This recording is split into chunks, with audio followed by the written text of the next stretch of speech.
Bonjour Monsieur Théron. Bonjour. Pourquoi avez-vous décidé d'adhérer au Parti communiste français? J'ai fait le choix d'adhérer au Parti communiste français car j'y retrouve une cohérence entre des valeurs, un projet politique et des pratiques de terrain.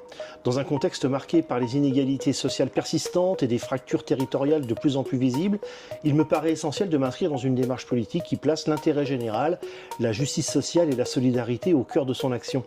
Ce choix n'est pas le fruit du hasard, j'ai pris le temps de m'informer, de lire les programmes et les orientations de différents partis politiques.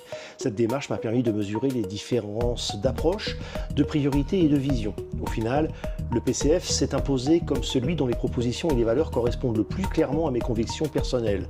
C'est un choix réfléchi, assumé et en cohérence avec mon parcours. Et qu'est-ce qui a motivé cet engagement? Au-delà des orientations politiques, c'est une vision profondément humaniste de l'action publique qui m'a convaincu. Une vision qui considère que les politiques publiques doivent avant tout répondre aux besoins humains, garantir la dignité de chacun et assurer un égal accès aux droits fondamentaux. Cette approche, à la fois exigeante et concrète, est aujourd'hui, selon moi, insuffisamment portée dans le débat public. Par ailleurs, j'ai été particulièrement attentif à l'engagement des militants, leur présence sur le terrain, leur capacité à aller au contact, à écouter et à échanger sans filtre m'ont marqué. Cette culture du dialogue, cette liberté de ton dans les échanges, crée des espaces de discussion sincères et constructifs. Dans un paysage politique parfois marqué par la verticalité, cela constitue un élément différenciant et précieux. Et c'est un point important, adhérer ne constitue en aucun cas pour moi un carcan.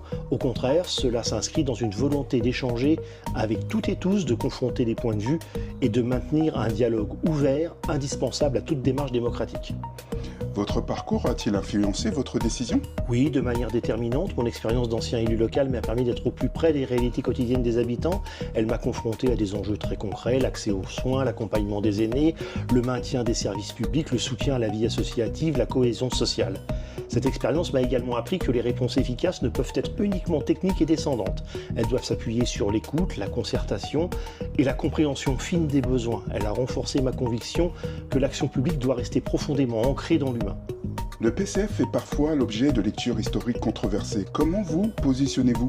Je considère qu'il est important d'aborder ces sujets avec nuance et exigence. Comme toute formation politique issue d'une longue histoire, le PCF a connu des périodes, des évolutions et parfois des dérives qu'il ne s'agit pas d'ignorer. Mais réduire son identité à ses lectures partielles serait une erreur. Son histoire s'inscrit profondément dans celle de la France. Engagement dans la résistance, contribution à des avancées sociales majeures, défense constante des droits des travailleurs et des services publics. C'est dans cette tradition exigeante et profondément humaniste que, bien sûr, je situe mon engagement. Quelle est votre vision de cet engagement? Je conçois cet engagement comme une contribution à un projet collectif structuré, fondé à la fois